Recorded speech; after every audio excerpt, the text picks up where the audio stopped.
listening to Peak One Sports.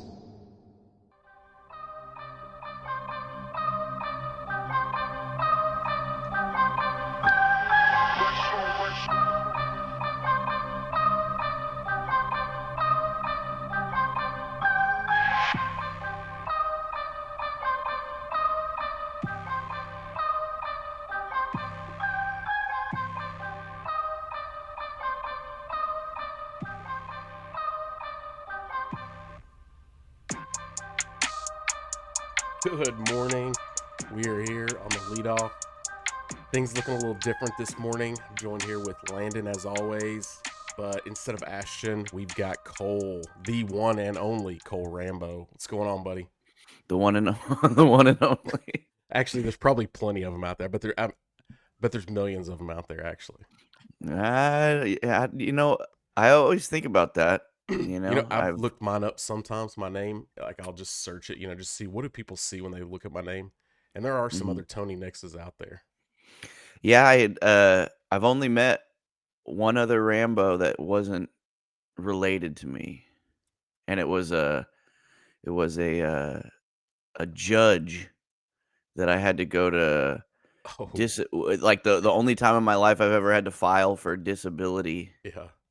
In my life, when I got laid off from the union a long time ago, and during the economic crash of 2008, and I had to go to like this arbitration thing, like to get paid, and the judge's last name was Rambo, and I was like, "What in the world?" But maybe it worked out because I won. So yeah, got to take care of that last name. I always like to say, my dad used to tell me this all the time, is that we were related to Stevie Nicks. There you go. You know what? I've never made that connection. I was the spelling of the last name's the same, so why not? I mean, I tell people all the time. I always joke. You start wearing scarves. Yeah. Start wearing scarves, doing witchcraft. Yeah. To do one of those, what is it, 23andMe or something, and figure that out. Yep. So what's been going on with you, man? It's been a while since we linked up. Yeah, I know. I hit you guys up last week, so I need to get on the dang show. Not much, man. Took a little bit of a break during the holidays. Just kind of ended up working out that way. But back going strong. Yeah, just getting ready for the end of football season, trying to figure out what the heck we're going to talk about after football's over. Yeah. I mean, hockey's still going, obviously, but well, that's a good point. The Bungalow Hockey Show will be back this week. We'll get Daniel back in here, and that show might ramp up a little bit more since it'll be kind of the only sport until baseball. Well, I guess basketball too, but this is the time that, like Ash and I talked about before, man, basketball doesn't get serious till about Christmas. Right. For the first of the year, it's like the backstretch to the playoffs and the races, and it starts to get serious, which actually, last night, I mean, how many did Luka end up with? I mean, he had 65 at one point. A lot of points going on in the NBA lately. Yeah, Embiid had 72 or something like that. Yeah, absolutely insane. Cat had 60-something too. That same night, I think, right? Or something like that. Yeah, it's pretty crazy. I mean, there's always going to be like, I know we still got 3 more football games left. He had 73 against the Hawks. That's insane.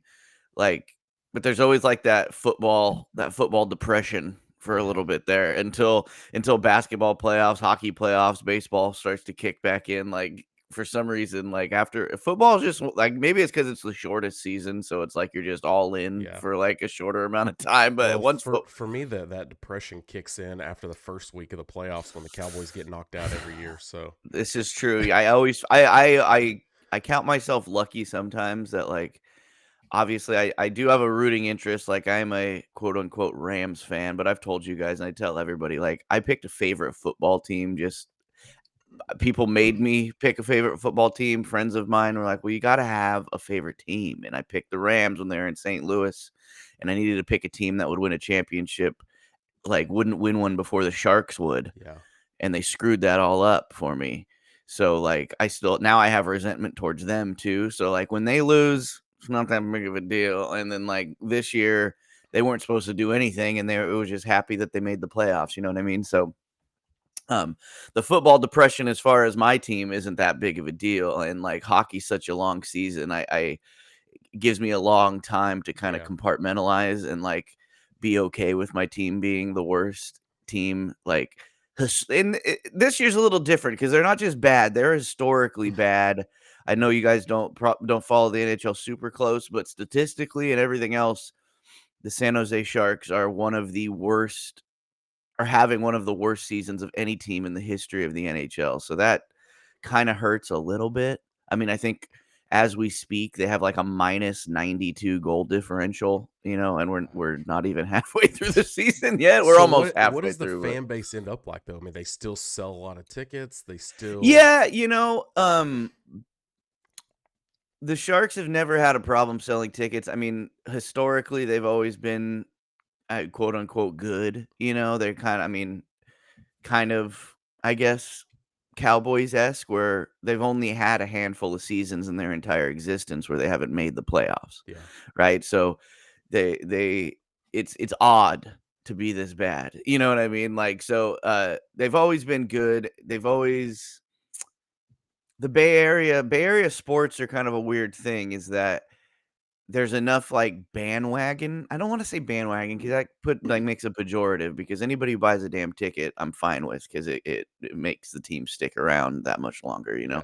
But like whether it's the Niners, whether it's the Warriors,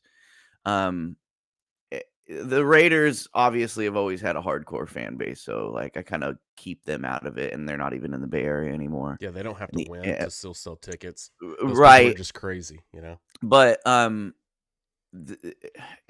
the Bay Area is a place where there's a lot of money floating around, so the tickets are usually really expensive no matter how bad the team is. Like, I keep looking at Sharks tickets to like, well, shoot, they're gonna be bad. Maybe we'll just go to a few games and get some decent seats, but they're still so damn expensive, and like, so there's never been a problem. So you can't watch the game and wonder like, man, like, I wonder if anybody likes them anymore because they're so bad, because the games always sell out, but it's just because it's more of an event for people to go to, Yeah. kind of a thing around here.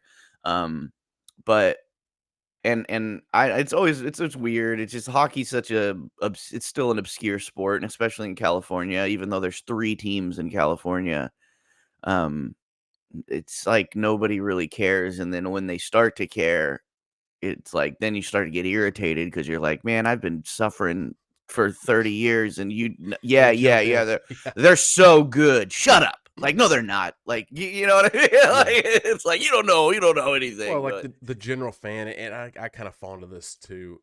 I don't follow hockey probably as much as I should, but when playoffs come around, that's when I really start locking in there. Which is fine, like And what I do with baseball, basketball, all kinds of stuff, is like you kind of keep a general eye on it. Yeah. And then when, as I always say, I'm a playoff expert, man. Like, I'll know I'll know that Joel Embiid scored 73 points the other night, but did I watch it? No. Like, did I see some highlights? Yeah. Like, you know what I mean? Like, Are you on social media at all? Of course, you're gonna see the right. highlights. And I'm just kind of a sports junkie type character, you know what I mean? Like, I get alerts for teams that aren't my team on my ESPN app, just because I like knowing what's going on, and especially since hooking up with you guys doing the sports show and stuff like that, it's like I feel like it's an obligation to kind of know what's going on, and it's what you like. It's what you like. So the Sharks definitely still have a fan base, whether they deserve it or not. But like I say, we're in draft season now. We're playing for lottery balls, baby. You know what I mean? So anywho, that's all I've been doing is watching bad hockey. But hey, they're on a 3-game heater right now, so we'll take what we can get. Well, moving on to football, which is what I think all the eyes will be on this weekend. The NFL conference championship weekend, which weekend I guess is a loose term. All the games are on Sunday now. We've gotten away from the Saturday games, which I really enjoyed. It's nice. A couple games on Saturday, couple on Sunday. That was great. I didn't hate it. I like how they have that scheduled. Yeah. Because they always had the throwaway game. Well, and like coming out of the holiday season too, like I feel like it used to be like basketball owned Christmas, you know what I mean? Yeah. But like now, like I felt like the NFL from Thanksgiving to through Christmas and everything, like you had Thursday games, you got obviously Thursday, Monday, Sunday, then they started sprinkling some Saturday ones in there. Yeah. And then it's like they had games on Christmas when it's like, I wonder if like basketball was pissed when they started doing Christmas games of football too, because it's like, well, that's supposed to be their day. And eventually we're just gonna have like football every day of the week. They'll just start spreading Because spreading overall, it out. the That's how NFL basketball is is the now. draw. That the NFL is Right. the draw. The NFL is the moneymaker. Yeah. You can pin them up against any other sport, college, professional. You're going to have the draw. Oh yeah. I mean, what is it? I mean, I had the stat somewhere, man. Some astronomical number that the Super Bowl brings in every Oh yeah, year. nothing can touch it, and just especially if KC makes it this year, then you're gonna have the Taylor Swift Yep. rub. The Super Bowl will have like it will literally have an untouchable record of the most viewed television event. It already does, I think, of all time. It probably has a couple of them. It's Yeah. probably the top 10 of most viewed television events are probably mostly Super Bowls at this point. And then, like I said, you had that T Swift rub this year. If the KC makes it, it's going to be insane. Yeah. Well, and then this week, the Jason Kelsey, him and his wife blew up everywhere. Him shirtless everywhere, all over social media. Which you got to love because, obviously, like hatred for the other team is like a big thing in sports. It kind of keeps some fan bases going. But when you see Jason Kelsey, who is obviously there to support his brother, but he's out there taking shots out of bowling balls with the Buffalo Bills fans and stuff like that, like that's great. I love that stuff. So it's like, I don't hate it, man. I know a lot of people hate, they show Taylor Swift more than they show the offensive coordinator. You know what I mean? But it's just like, yeah, but who cares, man? Like it's entertainment, and that's what the football purists get upset about. Yeah. And I don't get upset about it, man. It's all for showmanship. It's all, we'll get into it later. The whole scripted thing, the whole like, it's kind of goes back to like the WWE stuff. Is it real? Is it fake? Ooh. Is it like don't talk about that this week, dude? There's some nasty stuff going on over in that part of the sports world. Yeah, no, I totally agree with you though. And it's also too, it's like, what are you, dumb? It's like she's literally the most famous person on the planet Earth. Like, you think they're not going to show her on camera if she's at a football game? Like, of course. Like, what are we talking about here? And if it's like something that gets your daughter into watching the game with you, like, you should like it. Oh, I mean, like my 8-year-old is 100% into Travis Kelce. I mean, she's like, "Oh, I want a Travis Kelce jersey." I'm like, "Why?" Right, whatever, Do man. you know what team he like, plays for? I don't know. It's the red one. Like, she just knows it's Taylor Swift's boyfriend. But that's good for football. Everybody needs a shoe in the door, man. Like I always say it. Like I didn't grow up a football fan because my dad was a Raiders fan, and it was all misery when I was a kid. The thing that got me back into NFL football was fantasy football. Like everybody needs a shoe in, like to get in the door. You know what I mean? And like, and if that's what gets you in, then that's what gets you in. It's something gets you there, and then it's the sport and kind of everything that surrounds it that keeps you there. So, I think Taylor Swift is just going to be another thing that gives us football for another 50 years. So that Taylor Swift Chiefs team is going to Baltimore. Taylor Swift led Chiefs team. They've got to face off against the number 1 Ravens. Man, I want to be sold on this Ravens team, but something tells me I don't know. I don't know what it is about it. Isn't that crazy? Like Joey and I talked about that. We're obviously kind of talked about the games last week on our show, and like as dominant as the Ravens have been for the last 3 months or whatever. Obviously, they had some shaky showings at the beginning of the season, but so did everybody. But like they've been so damn dominant against the teams on the other side of the aisle, which are the Niners and the Lions. Like they absolutely boat raced both those teams. You know what I mean? Like they smoked those teams. But it's still like Kansas City has Patrick Mahomes. Yeah. Like what?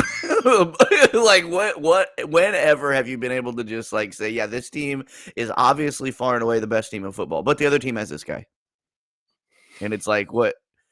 And I mean, obviously Andy Reid and a whole nother cast of characters, but it's just like, yeah, like I want to I want to say, yeah, of course the Ravens are going to win. You know what I mean? Their colors already in the Super Bowl logo. Yeah. But it's like, But but they're still the Kansas City you Chiefs can never that have count been out to. Patrick Mahomes his entire career in the playoffs. You can't count him out. He's been a starter for 6 seasons. He's been to 6 AFC championships. It's absolutely crazy. And the only loss, I believe, is his only losses are Tom Brady. That's his Yeah, kryptonite. I mean, yeah, pretty it's hard to crazy. count against him. Even when you see this season that they started the season, but they pretty much played the whole season terrible. Their wideouts, their offensive or their passing game has been atrocious. Yeah, it's almost like it was like you could the conspiracy theorists out there could just be like, oh yeah, they did that on purpose. Yeah. They were they were just like, well, let's just drop some passes and make everybody think we suck, and then Yeah, line up offsides on purpose. And yeah, it is I think in this astonishing. game though, the key to it and the X factor is Isaiah Pacheco though.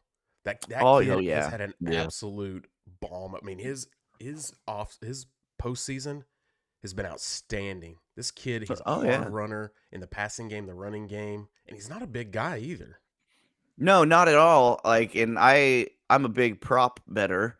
Obviously, I love to lose money on money lines. I do it all the time. But like, as far as prop bets go, like, I like anytime touchdown scores, right? And like, um, obviously Christian McCaffrey, 3 weeks into the season, like, you'd have to put $1,000,000 on him to make any money on an anytime touchdown, right? But like, for some reason, it took a while for the odds makers to catch up to Isaiah Pacheco because for as bad as the Chiefs passing game was, he was almost dead money for an anytime touchdown every game. You know what I Yeah. mean? Like, and that guy, and he wins the internet too because he's got some of the best memes of people saying like, "Oh, he runs like a toddler who just stole something." You know what I mean? Like, because he's got this real straight up, like fast feet, Mm-hmm. straight back, like running style. Like it doesn't look like your normal like head down, i.e. Christian McCaffrey or whatever, Yeah. kind of just bull rush running back. He just there's something about that guy that he's a great football player, and it just seems like every time they get him the ball, he gets at least 5 yards. Like, it's crazy. Yeah. Yeah. Absolutely. You know, I think that the key to it though is going to be for the Ravens if they can pull this out is their quarterback play. Can they scramble? Can they that's it. I mean, just to line up head to head, I think the Chiefs are going to have the edge here. Mhm. I think that's the only shot they have is to break down that front seven Right. and then force them to play in and give you that over the top later. Kind of your developing your run game. You have to develop your quarterback run game, your quarterback sneak game, to open up that Right. passing game. Right, and that's, like, the thing with the only rub to the Ravens, I guess, is that they don't have, like, a premier running back because everybody's gotten hurt for him or whatever, Yeah. so they have kind of a couple of Gus Edwards and a cast of characters there. But no matter who the running back for the Ravens is, Lamar is their number 1 running back, and, Yeah. just to have to and that's I mean, I guess that's the challenge, right, is to force him to throw the ball, which he can do as well, Absolutely. but he also doesn't have the, greatest receiving core in the world, and maybe they've looked in and they've looked great who he's got there. He's got Odell, who's older, obviously, and, like, Isaiah Likely has looked great since they haven't had Mark Andrews and Bateman and everybody, but it's like, have they looked good because of the Lamar, every play is a 3 option, is he gonna hand it off? Is he gonna run it? Is he gonna throw it? Every play, you have to think about that with him, and if you can kinda take one of those away, do the receivers look as good? Nobody's really been able to do that yet, so, it's gonna be kinda like a defensive chess match, I think, right? You know what I Yeah, I mean? think so. I mean, that's what Lamar can do is he can slow the defenses down with his Mhm. feet. And I mean, not that they have no running game. I mean, it is that, like you said, that running back by committee. Mhm. It's just not as dominant as, Right. say on the other side, the flip side in the NFC with Christian McCaffrey. Right, That guy right, the where ball, he's gonna you can yeah. you could defensively scheme for him all day, but there's literally nothing you can do about it. Like, if they hand it off to Christian McCaffrey or Deebo Samuel, like, they just run you over. Yeah. and the Lamar is not running anyone over, but he always finds the holes, and it's crazy to see since first, second year brain fart, Cam Newton or something like that. Like, seeing a quarterback take off for 40 yards and it's going to happen at least once a game. Yeah. Like, that's hard to scheme for. But yeah, I don't know. It could go one of two ways. I think either it's like I said, a defensive chess match and it's going to be low scoring, or it's just going to be a complete scoring, just touchdowns everywhere, touchdowns for everybody. Like Oprah, you get a touchdown, you get a touchdown. Yeah, that's the fun part of going into that game this weekend. On Sunday is that we get to see. That is where it is. Like, I don't care who wins the game. Right. That's where I want to see is how's this game going to play out. Is it going to be that close game that come down to a field goal, or is this just going to be a track meet and these guys are just going to go off on each other's defense? Right. Last week I was thinking I'm not going to bet money line on anyone. I'm just going to bet the overs parlay the overs on both games, and we'll just like root for points. Like, that's all we're going to do. But then, like, you sit down and try to analyze it, and then you start getting scared. You're like, yeah, but like, what if, you never know. Yeah, I think you got screwed a little bit last week, didn't you, by not going with your gut? Oh my gosh, Which that was brings two. me That was to, that was 2 weeks Betalytics. ago with the old Cowboys. Yeah. We're not gonna beat on Betalytics too much because they are a big sponsor for us, and to be fair, I didn't bet on the Cowboys because of Betalytics. But I only brought them up because it was everybody and their brother. There was not one person you could find other than like just straight up Cowboy. Stephen A. Smith would have told me to bet on the Packers, but yeah, that one. That's when, you can't be mad at the analytics. That's where the AI and analytics in sports that it's gonna lie, especially at playoff time, is because it just doesn't matter. Right. The number one team could get knocked off. Of course, the Cowboys are pretty much the best team, the biggest upset of the postseason this year. But it can happen. You have these 8-8 teams that come in the past. Sure. They could just come in. The Giants, what did they win? It was a 8-8 or something season. Yeah. When they won the Super Bowl. 8-9 maybe. 8-9, yeah. and they won the Super Bowl. That's it happens. Yeah. But so that Chiefs-Ravens game is at 3 p.m. Eastern on CBS on Sunday. Now let's move to this Lions-Niners. This game probably intrigues me more than any game this postseason has. The Lions are going to get willed into this by Dan Campbell. As a team, I feel like just looking at them, they just look like an average team. And watching their games, they're just somewhat of an average team. They don't wow me in any way. But man, something about Dan Campbell just being that head coach I don't know what it is, man. Yeah, that's definitely part of it. And like, I'm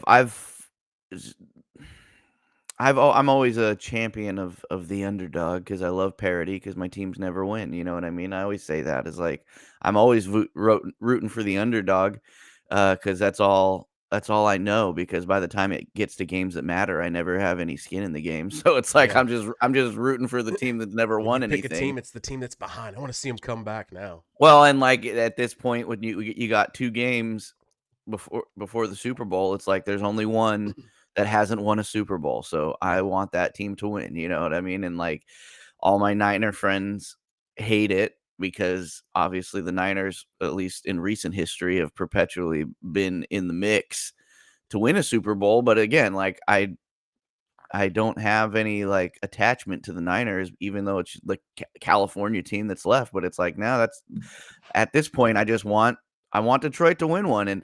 And I was all in on Detroit up until Thanksgiving, and they just really embarrassed themselves on Thanksgiving because I made a whole rant about, well, this could be the year that the first year Detroit doesn't embarrass themselves on their famous Thanksgiving Day game. And then of course they go out there and shit the bed. Yeah.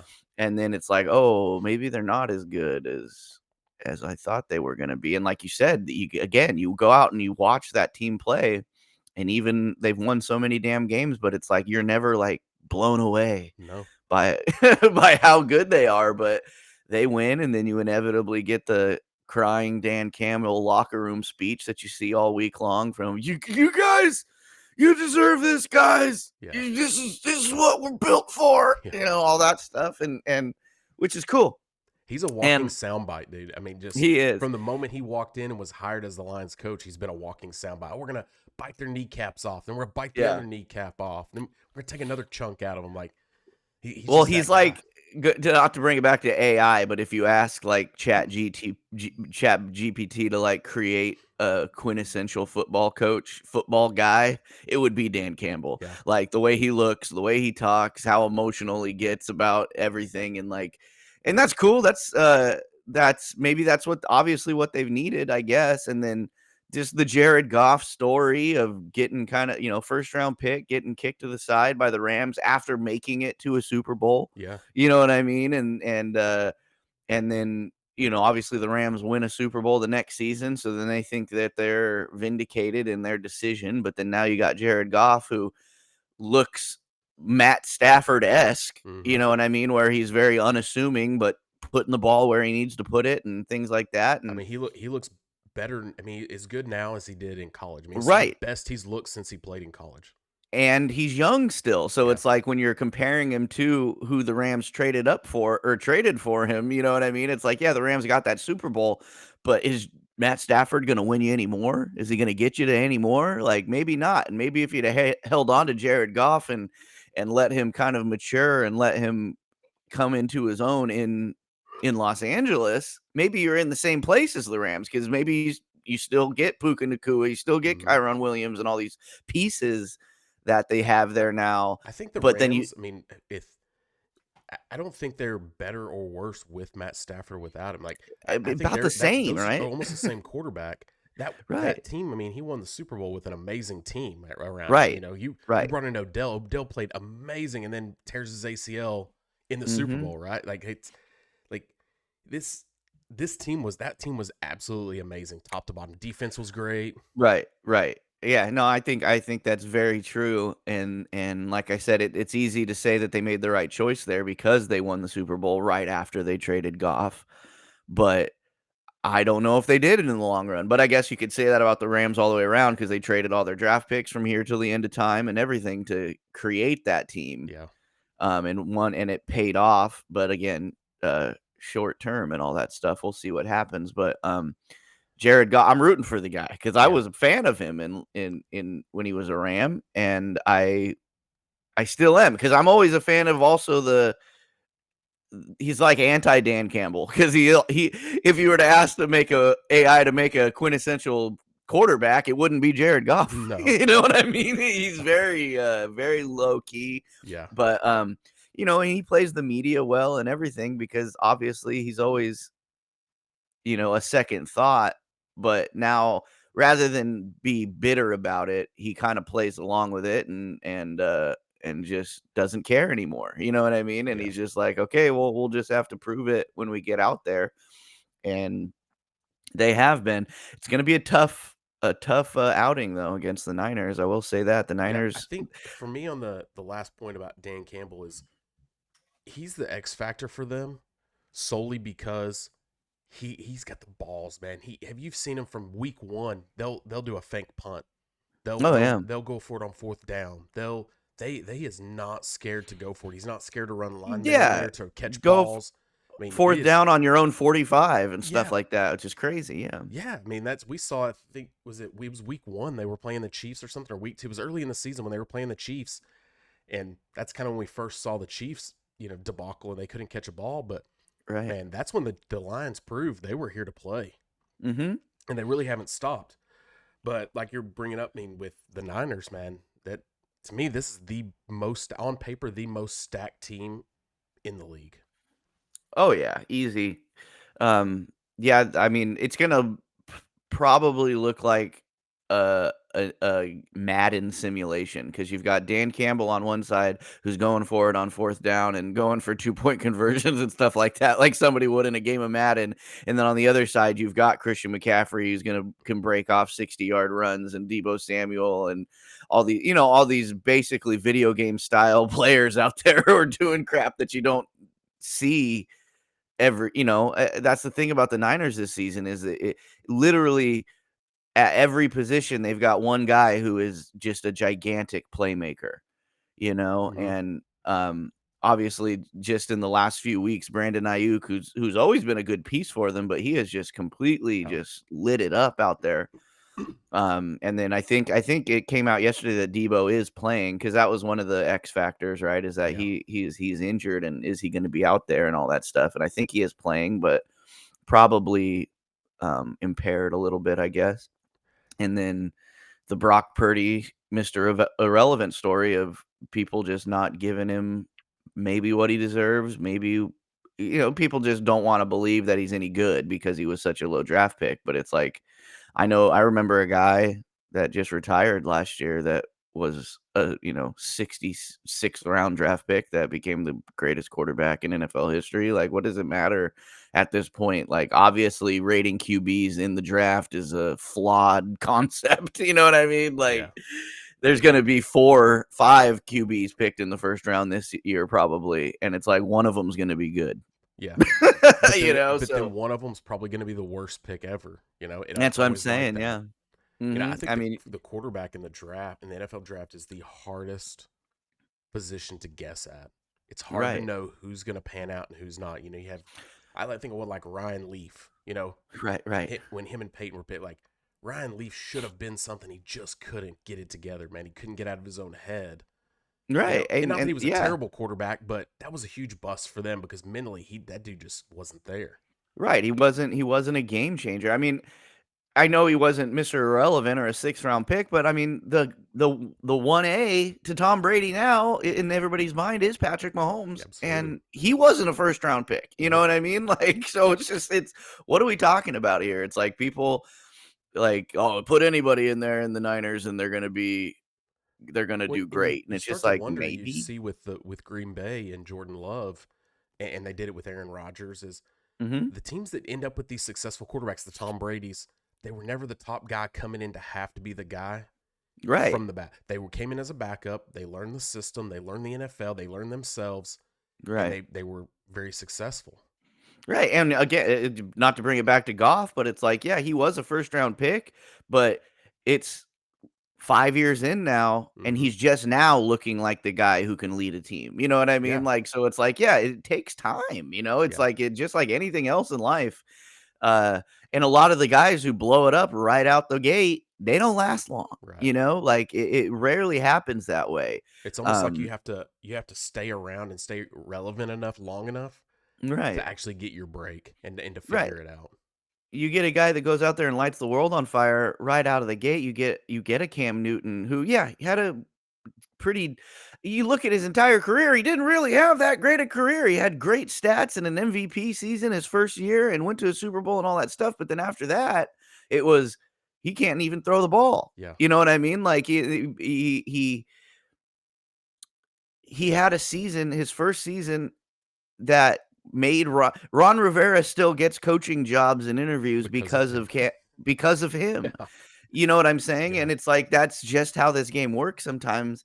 You get an RG3 who, that guy looked like he was going to be it for a decade, and then his knees went to shit because he got hit too many times.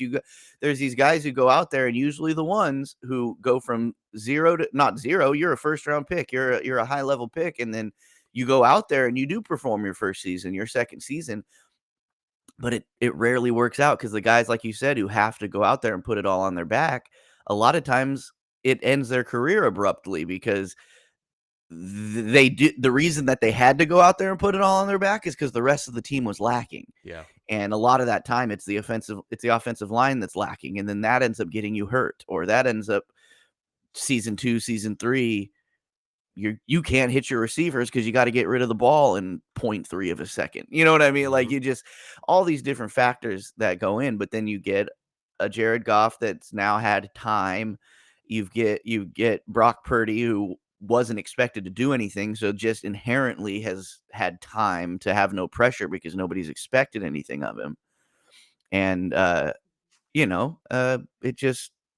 it seems to work out that way, that the long career ends up being the guy who wasn't the guy at the beginning. You're absolutely right.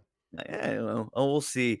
And I do again, even though the Niners are a buzzsaw, Brock Purdy's not getting any compliments from anybody really, except for Niner fans. So it's like that's an underdog story in itself. So Well, I you mean, know, I saw this past week, he's getting knocked for wearing his hat backwards. Shit, like I yeah, remember here, Tony Romo used to get knocked for that, and then right, he get knocked for it. He's like, oh, okay, well, so he turned his hat around. It's like, dude, no, you are who you are. Who gives a shit? What, like, why does wearing your hat backwards mean anything? And they're like, well, do you represent? I think they said that. Do you represent this organization, dude? It's Cali. Turn your hat backwards, dude. Like that is California, dude. It's laid back. It's cool. It's chill. Like, why can't he represent an organization with his hat flipped backwards? yeah. That's the dumbest shit I've ever heard is when people bring that kind of stuff up because I it's mean, just if like that's when you know that this team is something else, when that's the knocks they get. Because they right. can't find That's anything else to knock the guy on. right, I'm right. I'm sold on Brock Purdy because this isn't a 1-year wonder. This Hmm. kid's done it and he's proven it. Yeah, he's had a few hiccups, but even when he's not doing well, he still Right. leads this team. 100%. And that's I think that's the thing is everybody wants to pick out quarters and drives that he did something bad on or made a bad decision and see like, see, told you he's not any good. And it's just like, well, pick any quarterback out in the league. Nobody has a perfect game. Nobody. I mean, this year maybe Lamar's had a couple of them, Yeah.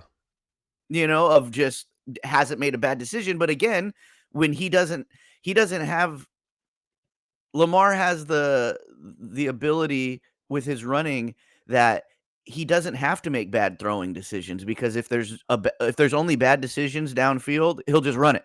Yeah. And if he gets more than 5 yards, it was a success. Mm-hmm. So it's like then nobody's going to call that a bad decision, right? So it's like you get Brock Purdy who's more of a um what you would say is like a traditional style quarterback or whatever. And it's like, yeah, his whole game is him making throwing decisions. You Mm-hmm. know what I mean? Unless the play is to hand it off to one of the other guys who is automatic. If Yeah. he's got to make that decision, then yeah, you're going to have a few flubs. Patrick Mahomes has had a few flubs. Patrick Mahomes receivers have had a few flubs, but it's like that's that's the reason we watch the game, right? If everybody had made every Why decision you correctly, look it at wouldn't be fun. look at Tom Brady. I mean, we all Yeah. want to call him the GOAT, and he probably is. This guy made a career on just throwing underneath and crossing routes. He wasn't a gunslinger. He wasn't this guy that's No. just slinging the ball downfield. It was all Right. design throws, and he just played in a system that worked, and you figure that out. Not that he Right. wasn't great. He was a great leader, great decision maker, but I mean, he had those games too, and we call him the GOAT. I mean, Well, and people have been using the game manager term for Brock Purdy. This season is the only season I've ever heard that term as like a pejorative, as like a bad thing. You know what I mean? Like Tom Brady was a game manager. yes. Like that's what he was. The best quarterback of all time was a game manager. It was smarter and more efficient for him to throw it to Julian Edelman, for him to throw it to Gronk, for him to throw it to Amendola across the middle, 5 yards away, and let them scramble and get 5 more yards. Like Yeah. that's what their game plan was every time. And that's what they're saying. I think it was Cam Newton. I think people say, oh, he's not an elite quarterback. He's a game manager. And it's like, that's one of the options on Madden when you're creating your player, bud. Like, if that wasn't a thing that is a good thing to be in football or an option of let's make a great football player, what's he going to be? Yeah. Like, if game manager wasn't one of the options, like get out of here. Like, yeah, that's what you need. That's what Kyle Shanahan needs. Kyle Shanahan does not need Josh Allen. You know what I mean? Like Kyle Shanahan needs a game manager. He needs a guy that's going to go out there and just manage his game plan Yep. to a T as close as possible. And that's why they say, oh, plug anybody in there. It's like, no, because if you plug Josh Allen in there, he's probably going to throw 5 interceptions a game. Yeah. He's just Like, gonna tuck it and run for no reason. Right, so it's like, no, different coaches need different types of guys. Like Sean McDermott in Buffalo is kind of a limp coach Yeah. without a guy like Josh Allen who can just take the game under his wing at any given moment and make that team dynamic. You Well, know I what think I it's mean? the same thing like you see in Miami with Mike McDaniels with Mhm. with Tua. Tua's a game manager. Right. He's proven that, and I think that shows what type of coach and how good your coach is Right. if you can take a quarterback like that just manages this game plan will work. I Mhm. just need a guy not to fuck it up. Right. Give me an offensive line that can give him more than 5 seconds to I gave him 3 options. Now Yeah. give him enough seconds to decide which one of those options is the best one right now. Yeah. And if it can work 6 out of 10 times, then we're golden. You know Which what I is where mean? the league is trending with the coaches. This young and Right. actually all these guys, even Matt LaFleur in Green Bay. Mhm. These all these guys came from the same coaching tree. They all coached together, Right. and that's where this league is going and trending to is these hot young coaches that don't need outstanding players. They need guys that are just going to show up and manage it. Well, and that kind of it's trending more kind of the way of college because like college football is just because not everybody can be a pro. Like it's filled with mostly people who won't be pros, Yeah. right? So it's the coach that makes the difference in college football most of the time. You know what Mhm. I'm saying? Because yeah, they may have a star quarterback or they may have a few star. Obviously we'll take Alabama and Nick Saban out because 90% of their team goes to the NFL. But it's like, as far as these other teams, I mean, look at Michigan is a perfect example, right? Yeah. JJ McCarthy did great, but it's like, do you see him being an absolute star in the league? Maybe in 5 years, if they give him the Yeah. Goff treatment where he gets 5 years, or If he falls into a team that has an offensive coordinator and a head coach that's the young, that if just need a Harbaugh guy. decides to draft him to the Chargers this season and gives him 5 years to learn behind Justin Herbert or whatever, Yeah. you know what I mean? Like, yeah, maybe, but it's like he's not coming into the league and light the world on fire. Blake Corum, great running back, but we'll see. I mean, that team that won the national championship, like none of those guys scream to me like these guys are going to be the next big thing in the NFL. No, but as a unit and then being coached by the right guy made it happen. And that's kind of where the Niners are at. Like they've built this team where they have great pieces, but put a Bill Belichick in the Niners right now. I don't know if Yeah, I they're don't as know if good it as they works. are. Yeah. Like, you know what I mean? Because I don't know. It's I guess you never know. And we can I guess that's why we do podcasts, is to talk about this type of crap. But it's like, Yeah, because we get to have an opinion. I guess, yeah, and think about things that may or may not happen. But you're right. Like Mike McDaniels is a perfect example. Like there's just different. It's kind of everything's trending in a new way where it's like obviously the analytics have a lot to do with it. And that's the funny part is like the fourth down. Like a lot of teams going on fourth down and like 2-point conversions. Like that, it has to do with the analytics because it does obviously tell you like, no, if you do this more, like going for 2. If you do this a majority of the time, you're going to end up scoring more points as a whole, right? Now for the whole season combined. But then you got a guy like Dan Campbell who does all that stuff. I don't know if Dan Campbell looks at a goddamn thing, the analytics wise, like that's all gut telling him to just go for it, but yeah. But it just shows you kind of where the league is trending, where it kind of makes sense. Which the NFL is always like that, where they pick things up.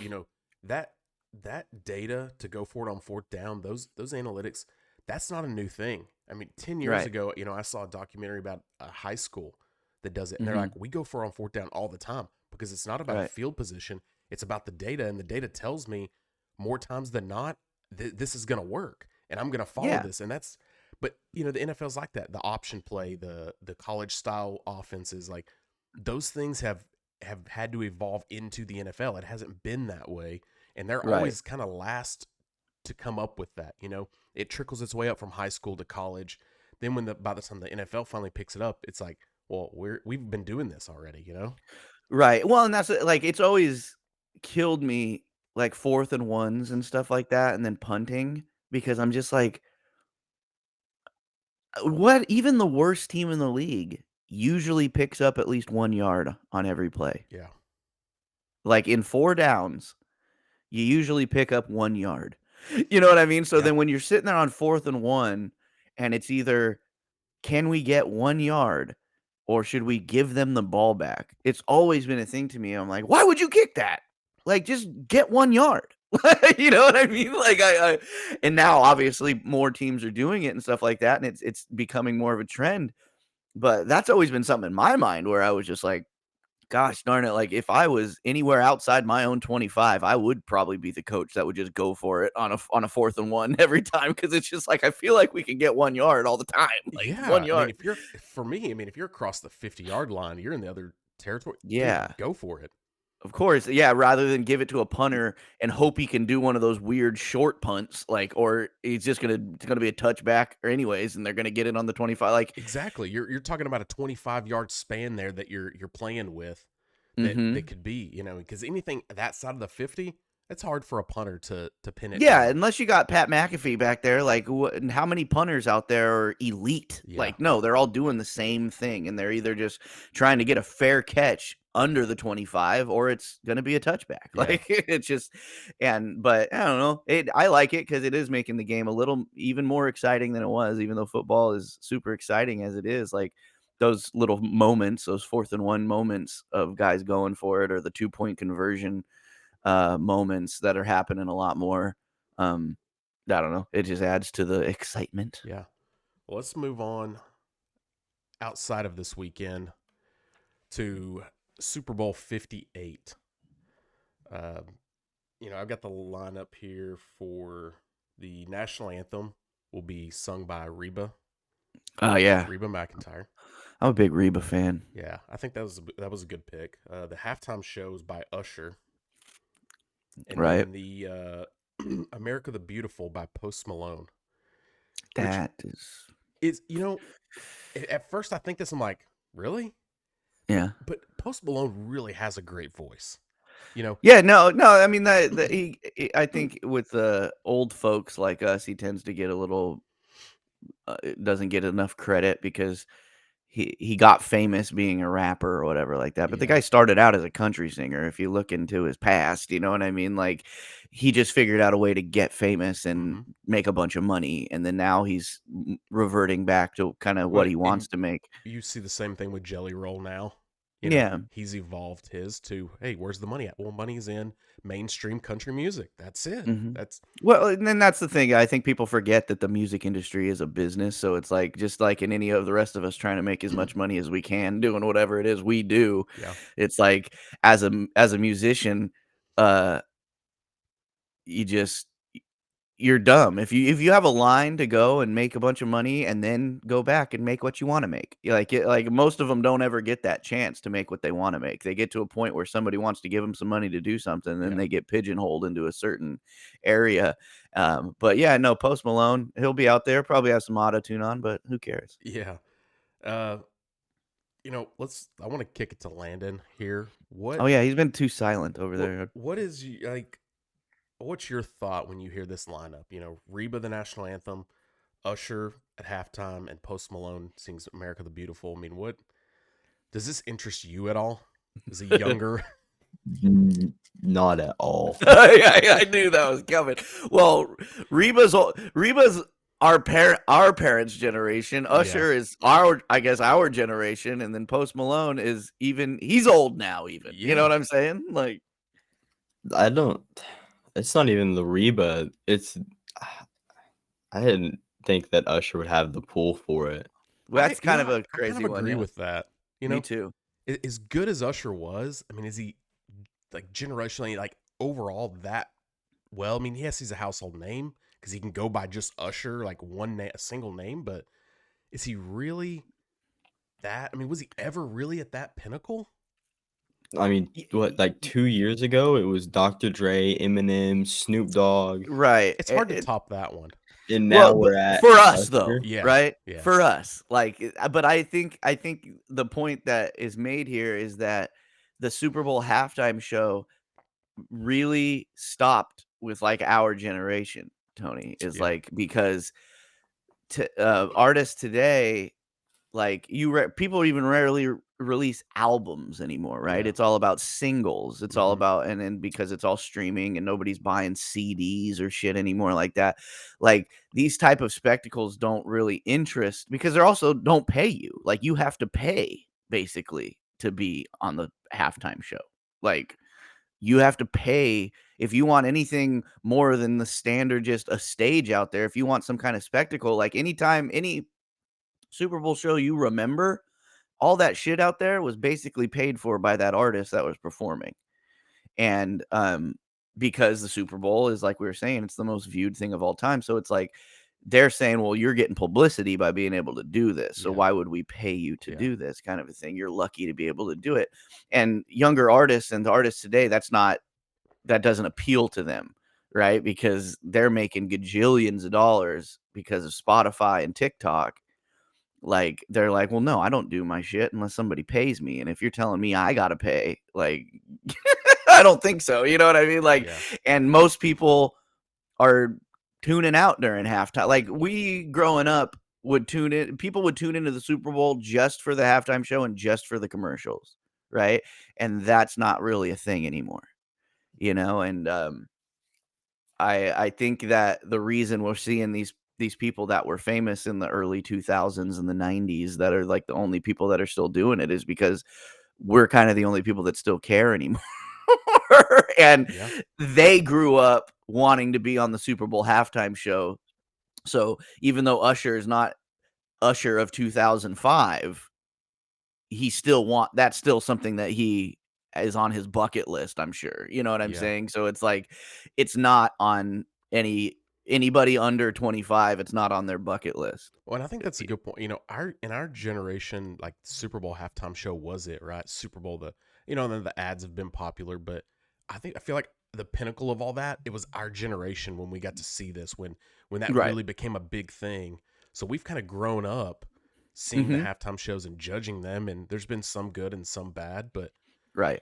I don't know. I'm not super excited or overwhelmed about this lineup No. at all. I mean, yeah, Reba's going to be a great one, but I'd rather see a Reba halftime show. You know what? You're To be honest, dude. Like, yeah, it's cool she's getting the national anthem, but I mean, I just sit there and sitting in the passenger seat with my mom putting cassette tapes in, having some nostalgia if she was on the halftime show. You know what I mean? Out there singing Fancy. Come on. Absolutely. But I mean, we'll watch it. I mean, but yeah, I don't see anybody that's under 30 being excited about a halftime show probably ever again. No. Don't worry, Landon. One day you'll get there and you'll be old and you'll be talking to your kids being like, what do you mean you don't care about this halftime show? Yeah. Well, speaking of all that, we're talking the Super Bowl, man, and you brought it up earlier. We've kind of teased it. This Super Bowl conspiracy, Mhm. and this actually goes back the past 3 seasons. We've kind of seen this. If anyone's seen the Super Bowl logo, it's the typical letters it's purple and then it fades up into a red. Well, Right. last year's it was like a green kind of color. I mean, it's a stretch to say the Eagles were that green, but okay, we'll go with it to red for Kansas City. Right. And then the previous year to that, which we've made mention to several times with the Rams and Bengals, it was orange faded into yellow. Mhm. So is there a conspiracy that, that the NFL is scripted and that somehow they're picking the teams that are going Right. to make it? Is there any possibility that could happen? Well, I mean, considering we live in a simulation, yes. No, it's bizarre that things like this uh, pop up, and it's definitely not bizarre that people buy into it, right? Because we live in a world where conspiracies come true now. So it's like, of course, people grasp onto everything.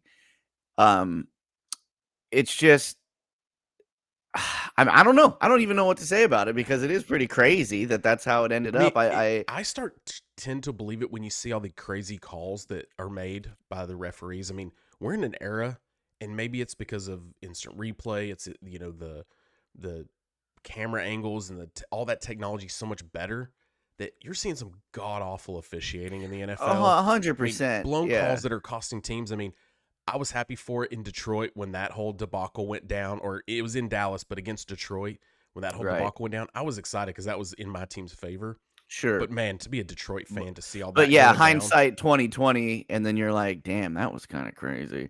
Yeah. Like, yeah, no, I mean, and then yeah, it is. It's really interesting, and it's like it's disheartening in a way to think that might be a possibility. But you got to remember, it's kind of the same thing.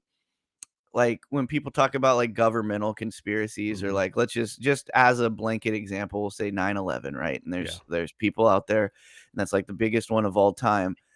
I always revert back to like the amount of people, like normal people that just have government jobs that would have had to keep that secret for how many years. It's almost impossible to me because humans cannot keep a goddamn secret, Yeah. right? So now you're looking at the NFL, which is, yeah, you can say like the NFL's got these refs in their pocket, so they're just blowing these calls to lose games. It's like, yeah, but then if you go back and look at these calls that quote unquote lose the game, there's still player error after the fact that usually, like, so let's say Super Bowl last season, people want to say like, oh, that roughing the passer or personal foul on Patrick Mahomes when he gets pushed out of bounds, like that's what won them the game. And it's like, no, because Philadelphia still had a chance to go out there and win the game. You know what I mean? They talk about, I love the Jared Goff, not to bring it back to him, but the New Orleans pass interference call, right, in the championship game for them to go to for the Rams to go to that Super Bowl that they lost, was so egregious. And I'm one of my favorite interviews with Jared Goff about that was like, pardon my take, saying just jokingly, but just being like, do you want to apologize to the fans of New Orleans? Like, now that you go back and look at that and see how crazy that was. And he's like, no, because we still had to go out there, like New Orleans had to go out there and go 3 and out. And then we still had to go out and kick a field goal to win the game. Yeah. You know what I'm saying? So it's like people forget what comes after these bad calls sometimes. Well, the same You know with what I that mean? the Detroit Dallas deal. They had Same two thing, yeah. additional plays. You know, there was a play that Right. Dan Dallas Campbell defense- could have kicked the damn extra point. Yeah, like the Cowboys intercepted the ball there on the second play after the penalty, you know, and all that went back. The Cowboys intercept it. Michael Parsons lines up off sides. Oh, Right. Give it to him again. They get another shot, and then they can't convert. You know that. Yeah, if our boy Dan Campbell would have kicked an extra point rather than went for it 3 separate times, then Detroit wins that game. You know what I'm saying? So it's like that was coach's error. Yes, the first play was ref error. Yeah. But then he had 2 more chances to just kick an extra point. If we believe this is true, the 49ers and Ravens are already scripted into it based off the original logo. Right. Now, about halfway through the season, they came out with an alternate logo that's blue and red, which would flip it and could be the Lions and the Chiefs. Right. I like that one better because I put an underdog parlay on the Lions and the Chiefs tomorrow. I think that is a good underdog. I mean, at any point, I think there's good storylines, however it is. Right. For me, honestly, Niners and Chiefs would be the biggest. You're going to have the biggest stars, the biggest turnouts. Like, right. You're going to have a big turnout for the Super Bowl news, but I think this one's going to get a lot of publicity. Obviously, Taylor Swift, but I think the Niners too get a good following. I mean, they're a good dominant team. They're always a team, and they're a historical team that everyone's going to follow. Right. But competitive wise, I feel like I don't know, man. I'm torn on this one. Really, it's just crazy. I mean, like we started the show off talking about like the Ravens are so damn good, but Patrick Mahomes, you know what I mean? And still, with as good as the Ravens are, isn't 6 AFC Championship games in a row. How are the Chiefs the underdog? Yeah. You know, how am I getting plus money on the Chiefs in my parlay? Like that's crazy. Which is why I took it. You know what I mean? Because it's like I would feel so stupid if I didn't, as someone who decides to lose money every weekend on football, to not put a little bit on the Chiefs with plus money is freaking crazy.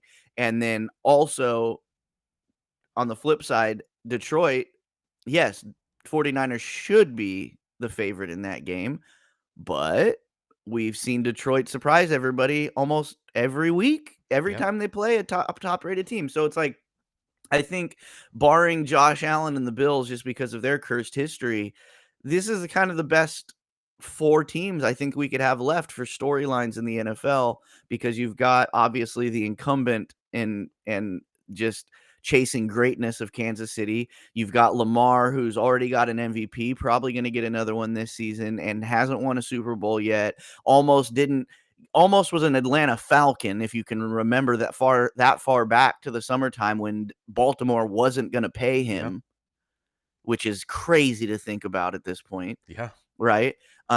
You've got Kyle Shanahan and the Niners and Mr. Irrelevant and this buzzsaw of a team that 2 weeks into the season, no one could see anyone else winning a Super Bowl. But now look where we are, where it's like, holy shit, dude, they might not make it, Yeah. And then you've got Dan Campbell and Jared Goff and the Lions, which is again a cursed team, but then a team that that's like the most, I guess, relatable of all the teams. You know what I mean? That's left, and it's like I think they're just all around. No matter who wins these games, storyline wise and play wise, it's going to be a good day of football tomorrow. And I think that going to the Super Bowl, any of these 4 teams that make it, this is going to be one of those years. It's like an undisputed.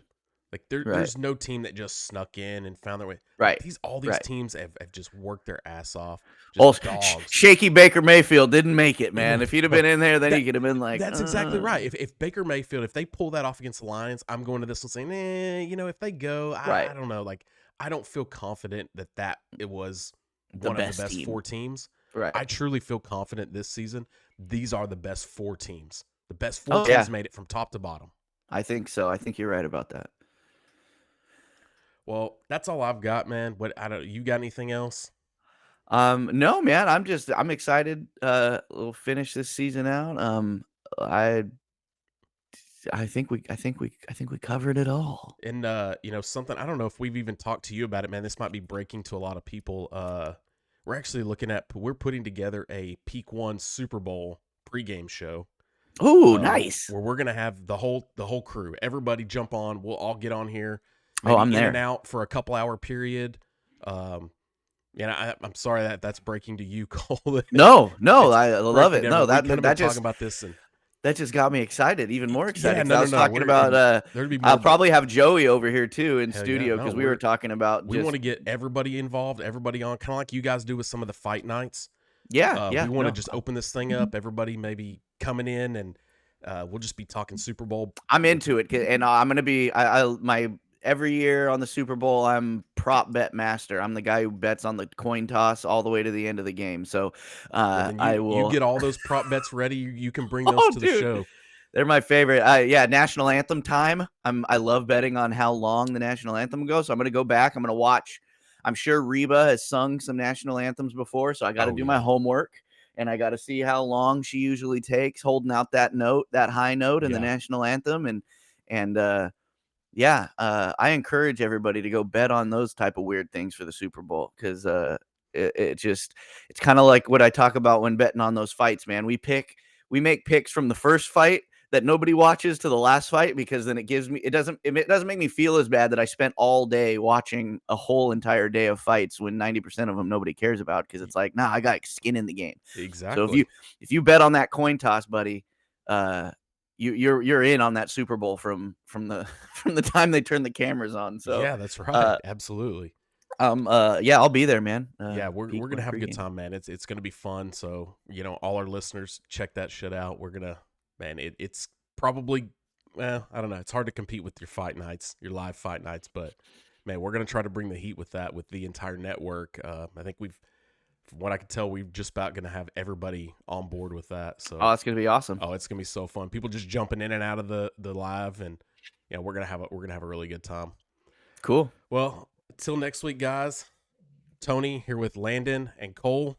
Hopefully we didn't screw it up too much for Ashton when he gets back, and hopefully we all still have jobs, but I think we represented well. And until next week, see you guys later. Bye-bye.